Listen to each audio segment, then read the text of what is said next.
तो जैसे जैसे दीपावली का पर्व नजदीक आता जा रहा है, वैसे वैसे घर में कामकाज बढ़ते जा रहे हैं। साफ सफाई करना, जो वर्ष भर की गंदगी होती है ना, वो दीपावली में साफ हो जाती है और घर अच्छा लगने लगता है। तो इसलिए दीपावली के पर्व में घर की साफ सफाई जरूर करनी चाहिए। कहते हैं कि जिस घर में साफ सफाई रहती है, उस घर में माता लक्ष्मी जी अपनी असीम कृपा बरसाती हैं, उस घर में निवास करती हैं। और जो पुरानी वस्तुएं हैं वो हमने निकाल दिया। तो ये तो रही बाहर की साफ सफाई, लेकिन जो आंतरिक साफ सफाई है वो तो सिर्फ कैसे जाएगी?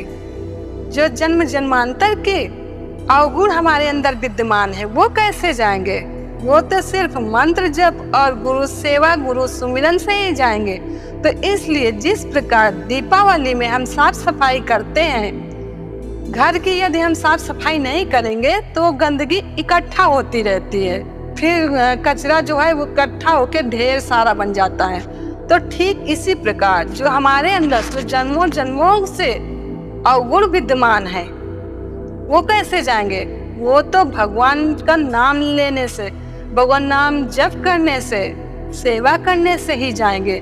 जिस प्रकार घर की साफ सफाई झाड़ू से करना अनिवार्य है, उसी प्रकार हमारे अंदर जो जन्मों जन्मों से अवगुण विद्यमान है, राग द्वेष ईर्ष्या मत्सर काम क्रोध, ये विद्यमान है, वो सिर्फ और सिर्फ गुरु की कृपा से जाएंगे। तो इस प्रकार कितनी सारी दिवाली चली गई, फिर से दिवाली आती है, फिर हम दीपक जलाते हैं, फिर भी हमारे अंदर राग द्वेष विद्यमान रहता है। तो इसलिए इस बार ऐसा दीपक जलाएं और ईश्वर से प्रार्थना करें, हे प्रभु, हे गुरु जी, इस बार आप ऐसी कृपा करिए हमारे पर कि जो अज्ञानता रूपी अंधकार व्याप्त है उससे हम ज्ञान रूपी प्रकाश की ओर बढ़ें। ऐसी सद्बुद्धि दीजिए और हमारे अंदर जो एक दूसरे के प्रति राग द्वेष की भावना है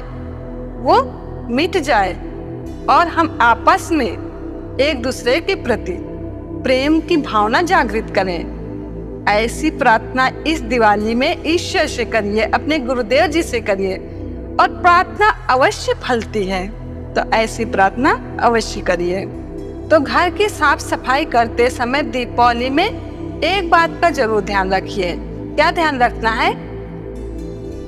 आपने देखा होगा कि दीपावली के जब साफ सफाई हम करने बैठते हैं ना, तो कोना कोना की साफ सफाई हो जाती है, क्योंकि और दिनों में हम साफ सफाई करें या ना करें, लेकिन दीपावली के पर्व में हम अच्छे से साफ सफाई घर की करते हैं। तो इसलिए साफ सफाई करते समय हमको जो पुराने जमाने के पैसा है ना, वो भी हमको मिलते हैं। आज उनका कोई मूल्य नहीं है, आज उनका कोई महत्व नहीं है, लेकिन किसी समय उनका बहुत महत्व था, वो बहुत बहुमूल्य चीज वस्तु थी।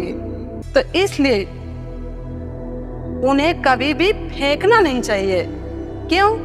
क्योंकि वो लक्ष्मी जी का स्वरूप है। इसलिए उन्हें फेंकने से लक्ष्मी जी का अपमान होता है, और जिससे लक्ष्मी जी रूठ गईं, तो उस घर की क्या स्थिति होती है आप समझ सकते हो। जो सुख शांति है वो अशांति में, दरिद्रता में परिवर्तित हो जाएगी। इसलिए कभी भी पुराने पैसे मिले साफ सफाई करते समय तो उन्हें कभी भी फेंकना नहीं चाहिए। आप उन्हें आदर पूर्वक एक जगह रख दीजिए। और कभी भी आप गंगा जी यदि जा रहे हैं, घूमते फिरते भी कभी जाते हैं, तो पवित्र नदी मिल गई, कभी भी गंगा जी मिलेंगी, तो वहाँ आप गंगा जी में डाल दीजिए। इससे क्या होगा, लक्ष्मी जी रूठेंगी नहीं, प्रसन्न रहेंगी। और यदि हमने कचरे में फेंक दिया तो क्या होगा, लक्ष्मी जी हमसे नाराज हो जाएंगी। तो मैं तो यही प्रार्थना करती हूँ कि लक्ष्मी जी किसी से भी नहीं रूठे, क्योंकि धन के बिना कुछ भी नहीं होता है। कहीं भी जाएंगे ना तो पैसे की आवश्यकता जरूर पड़ती है। जिसके पास पैसा नहीं होता है वो, उसकी क्या स्थिति होती है, अपने ही लोग पराये हो जाते हैं, कोई सहयोग नहीं करता है। तो इसलिए बात छोटी लग रही है लेकिन बहुत महत्व की बात है। इसलिए कभी भी पुराने पैसों को अनादर नहीं करना चाहिए, कूड़े कचरे में नहीं डालना चाहिए। जब कभी हम जाएं गंगा जी तो वहाँ विसर्जन कर दें तो उससे लक्ष्मी जी नाराज नहीं होंगी। अगर हम कूड़े में डाल देंगे तो लक्ष्मी जी नाराज हो जाएंगी। तो इन बातों का भी सफाई करते समय ध्यान रखें। तो अगली बात मैं आपको बताती हूँ कि सारे घर की साफ सफाई आप कर लीजिए, लेकिन एक छोटा सा कोना आप छोड़ दीजिए। क्यों? क्योंकि कहते हैं कि नरक चतुर्दशी होती है ना, नाम ही नरक चतुर्दशी है, यानी कि दरिद्रता। कहते हैं कि नरक चतुर्दशी के दिन थोड़ी साफ सफाई जरूर करनी चाहिए। क्यों? क्योंकि इससे क्या होता है, घर से दरिद्रता चली जाती है और सुख शांति आती है, समृद्धि की वृद्धि होती है यदि हम नरक चतुर्दशी के दिन साफ सफाई करते हैं। तो ध्यान देने की बात यह है कि इस बार 30 अक्टूबर बुधवार को दोपहर से नरक चतुर्दशी तिथि लग रही है।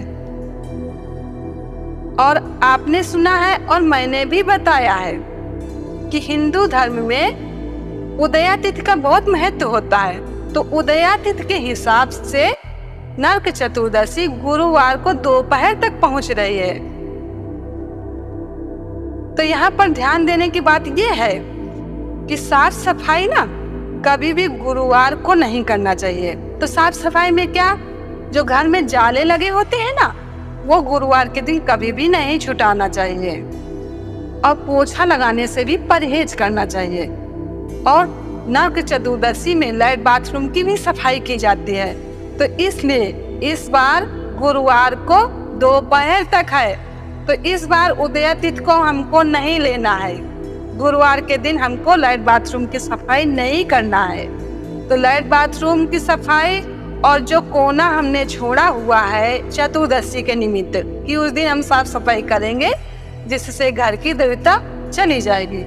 तो इस बार क्या करना है, 30 अक्टूबर बुधवार को दोपहर से ही नरक चतुर्दशी लग रही है। तो इसलिए दोपहर के बाद और सूर्यास्त से पहले पहले नरक चतुर्दशी की सफाई कर लेना है। तो इस बार 30 अक्टूबर बुधवार को ही नरक चतुर्दशी की सफाई कर लेना है, जो हमने वो कोना छोड़ा हुआ था, और लैट्रिन बाथरूम की सफाई, जिससे सबके घर में लक्ष्मी जी की कृपा मिले। तो ये बात आपको बहुत छोटी लग रही है, लेकिन है बहुत महत्व की बात।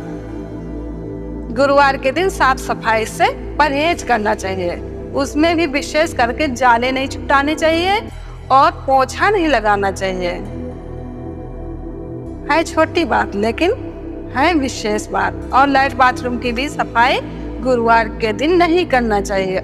इसलिए इस दिन उदया तिथि के हिसाब से गुरुवार को दोपहर में पड़ रही है, दोपहर तक है नरक चतुर्दशी। तो इस बार उदया तिथि को हमको नहीं लेना है, बुधवार के दिन ही हमको सफाई दोपहर के बाद सूर्यास्त के पहले पहले नरक चतुर्दशी की सफाई कर लेना है। हमने बता दिया है जो छोटी सी जानकारी थी, बाकी आपकी मर्जी।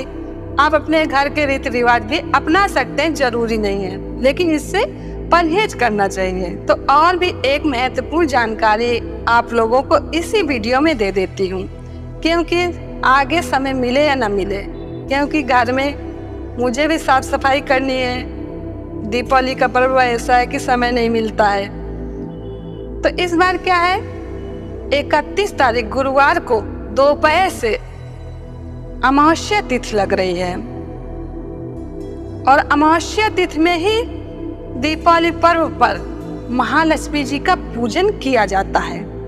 और उदया तिथि के हिसाब से 1 नवंबर शुक्रवार को दोपहर तक अमावस्या तिथि है। और ध्यान देने की बात यह है कि महालक्ष्मी जी का जो पूजन होता है वो संध्या के समय किया जाता है। गणेश लक्ष्मी जी का पूजन, कुबेर जी का पूजन दीपावली पर्व पर जो किया जाता है, महालक्ष्मी जी, गणेश जी और कुबेर जी का पूजन उस संध्या के समय ही किया जाता है। तो इसलिए इस तिथि को भी हम उदया तिथि के हिसाब से नहीं लेंगे। उदया तिथि के हिसाब से 1 नवंबर को अमावस्या तिथि दोपहर तक है। स्नान दान की अमावस्या जो है वो हम 1 नवंबर शुक्रवार को मनाएंगे, लेकिन जो महालक्ष्मी जी का पूजन है ना वो संध्या का समय महत्व रखता है। तो इसलिए 31 तारीख गुरुवार को ही हम संध्या के समय महालक्ष्मी जी का पूजन करेंगे। तो ये भी हमको आपको बताना था। ये बात छोटी लगती होगी लेकिन बहुत महत्व की बात है, और मैं आप लोगों को कभी गलत नहीं बताऊंगी। जो अपनाऊंगी वही मैं आपको बताऊंगी। तो यही महत्वपूर्ण जानकारी आप लोगों को देना था। कैसी लगी जानकारी कमेंट करके बताना। और मैं ईश्वर से यही प्रार्थना करती हूँ कि आपके घर में सदैव समृद्धि की वृद्धि होती रहे और सभी को लक्ष्मी जी की कृपा अवश्य प्राप्त हो। तो यहीं पे मैं अपनी वाणी को विराम दूंगी। जय लक्ष्मी नारायण।